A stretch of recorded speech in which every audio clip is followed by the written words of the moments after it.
Assalamualaikum warahmatullahi wabarakatuh. Perkenalkan, nama saya Muhammad Ivan Setianto dengan NRP 23/2021-006. Di sini saya perwakilan dari kelompok 6 yang akan membuka video dari tugas akhir praktikum ilmu ukur tanah.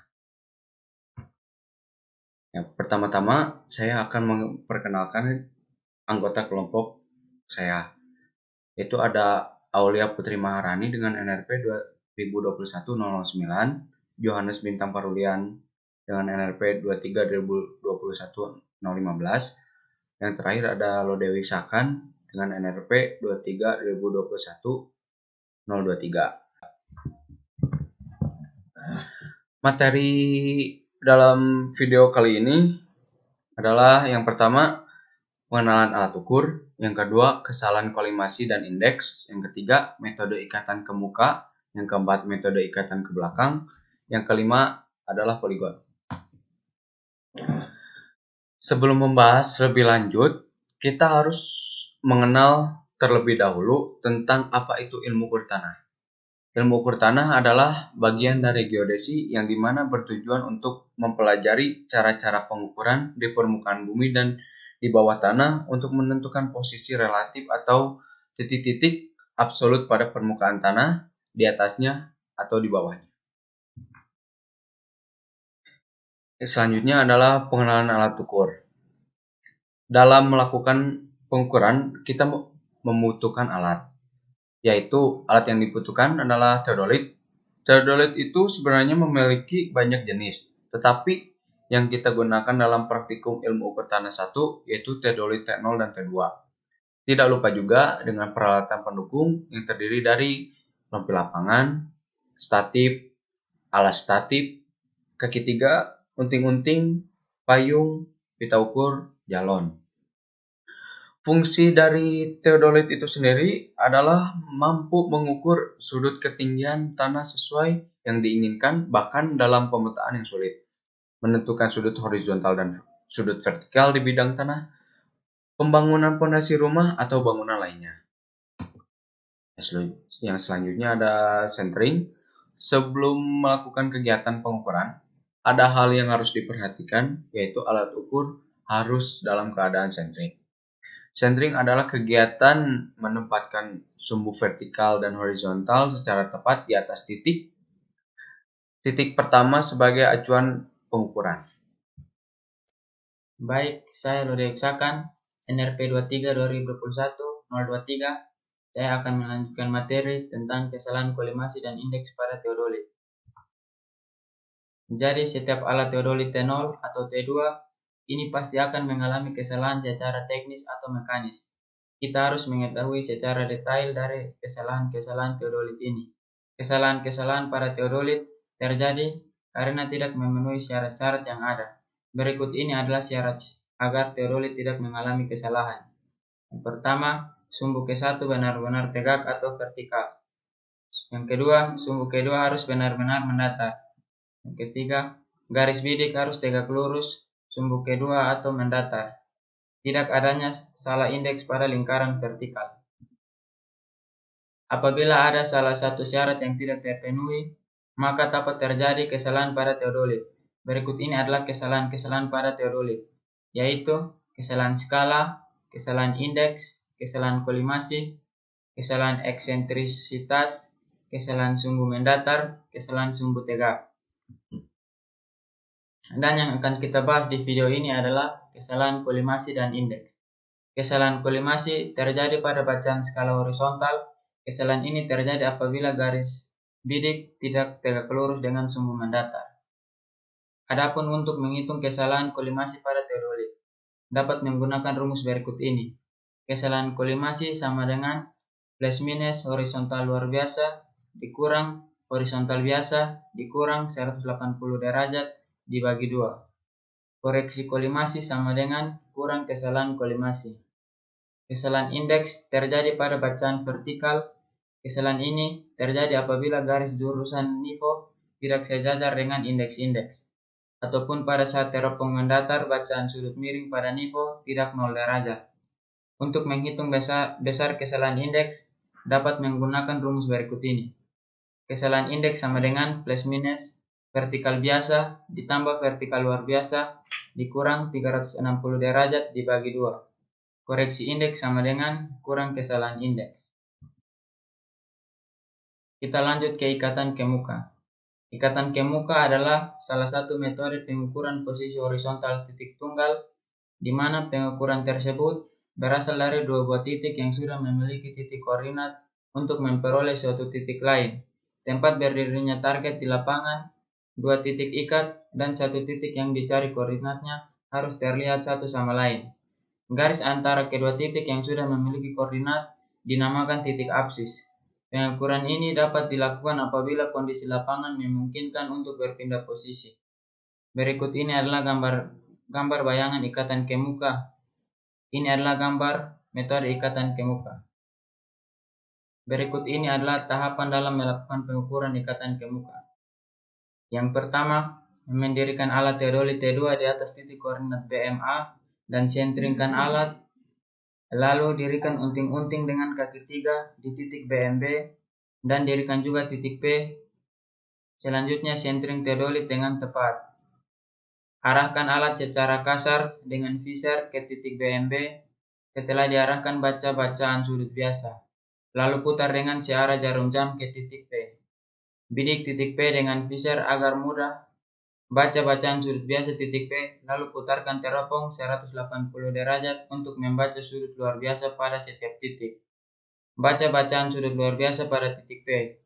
Lalu putar arahkan alat ke titik BMB untuk membaca bacaan sudut luar biasanya. Setelah mendapatkan semua bacaan sudut di setiap titik, lalu ukur jarak dari titik BMA ke titik P. Mengukur jaraknya harus dengan metode rata udara secara pulang dan pergi lalu rata-ratakan keduanya. Lalu didapatkan hasil jarak dari titik BMA ke P. Ikatan ke belakang. Ikatan ke belakang adalah salah satu metode pengukuran posisi horizontal untuk menentukan satu titik baru dengan bantuan minimal 3 titik ikat yang sudah diketahui koordinatnya. 3 titik ikat tersebut tidak harus saling terlihat satu sama lain, akan tetapi titik ikat dengan titik ikat yang akan dicari koordinatnya harus saling terlihat satu sama lain. Ini adalah gambar bayangan ikatan ke belakang dan ikatan ke muka. Ikatan ke belakang terbagi lagi menjadi dua cara, yaitu metode Collins dan metode Cassini. Perbedaan kedua metode tersebut terletak pada cara perhitungannya. Metode Collins memakai perhitungan logaritma, sedangkan metode Cassini menggunakan mesin hitung atau kalkulator. Berikut gambar dari metode Collins dan metode Cassini. Berikut ini adalah tahapan-tahapan dalam melakukan pengukuran ikatan ke belakang. Tahap pertama ialah berdirikan alat di atas titik yang telah ditentukan, lalu sentring agar alat siap dipakai.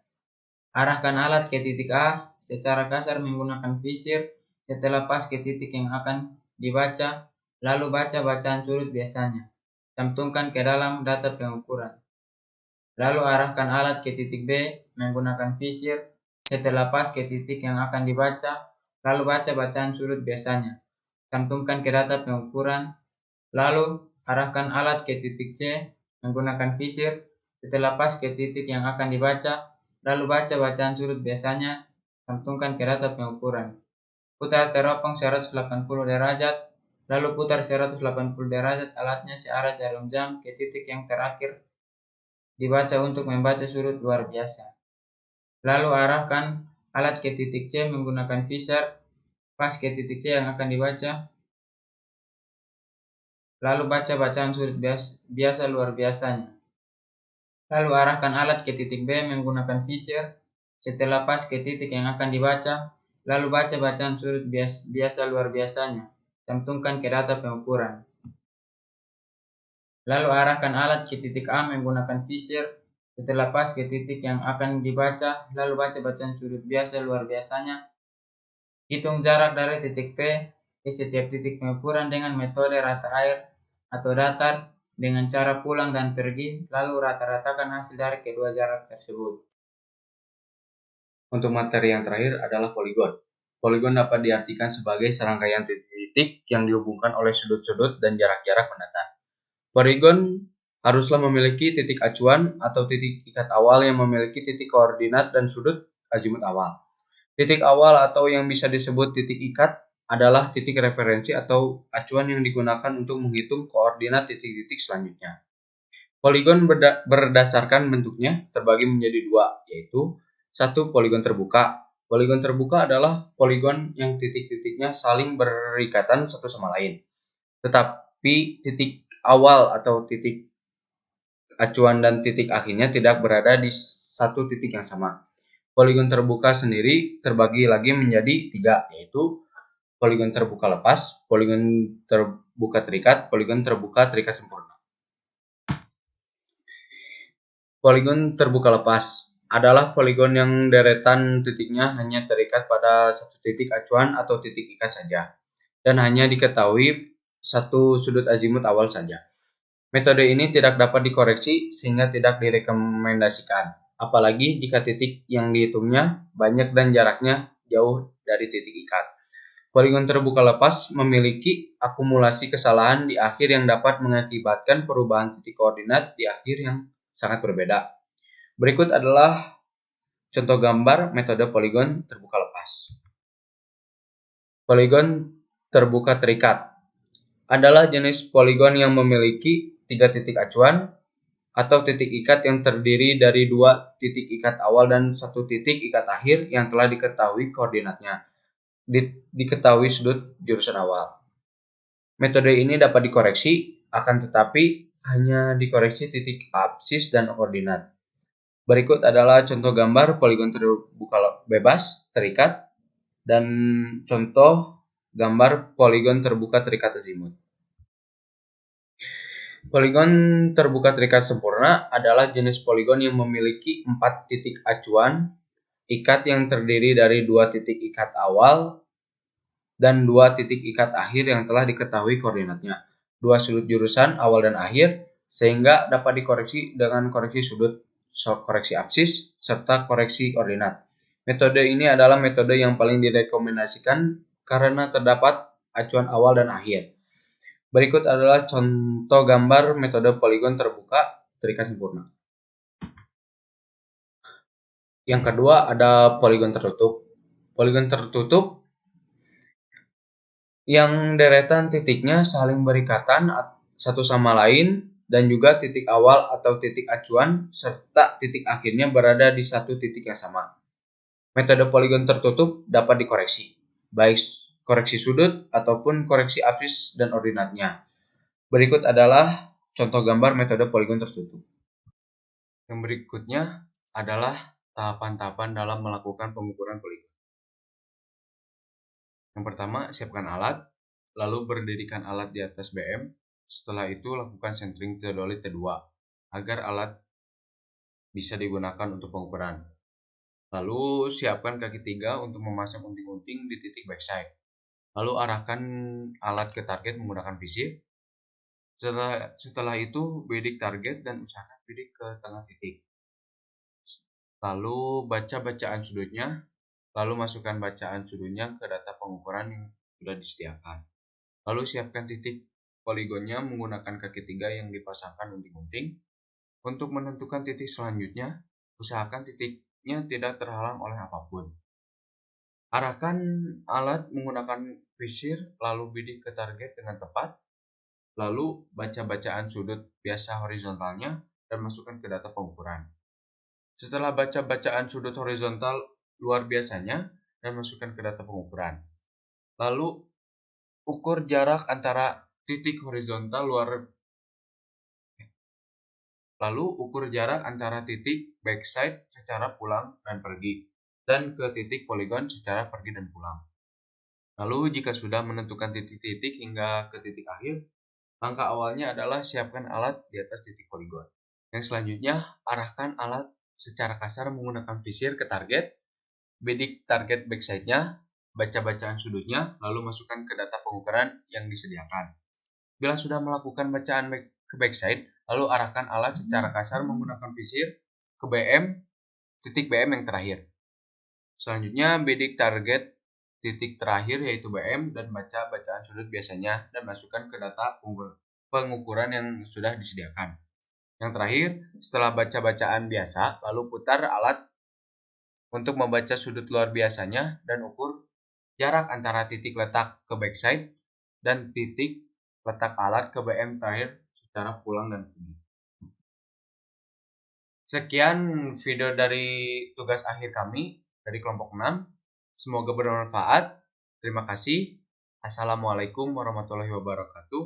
Jangan lupa di like ya videonya. Terima kasih.